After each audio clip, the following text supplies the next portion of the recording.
Gue ada cerita. Jadi waktu lebaran kemarin tuh gue ngumpul sama sepupu-sepupu gue. Nah, di sana tuh sepupu gue tuh biasalah cerita banyak banget.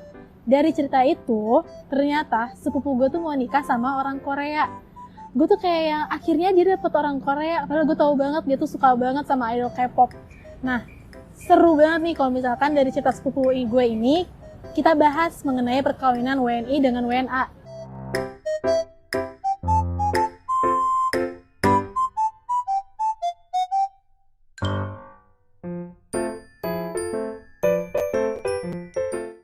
Perkawinan antara WNI dan WNA itu biasanya disebut dengan perkawinan campuran. Perkawinan campuran itu sama aja kayak perkawinan pada umumnya. Dilakukan di depan pemuka agama dan dicatat di Dukcapil. Nah, yang jadi masalah ini sepupu gue tuh mau nikah di luar Indonesia. Sah nggak sih?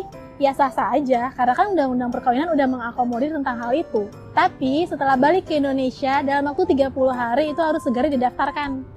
Nah, ada yang perlu diperhatikan nih mengenai harta benda, karena hukum di Indonesia itu mengatur mengenai harta bersama. Artinya, ada percampuran harta nih antara suami dengan istri. Contohnya nih, WNI-nya perempuan, WNA-nya laki-laki. Nah, si perempuan ini punya tanah di Indonesia. Secara nggak langsung kan si WNA ini punya tanah juga di Indonesia. Padahal di UU PA itu dijelaskan yang berhak memiliki tanah di Indonesia itu adalah WNI.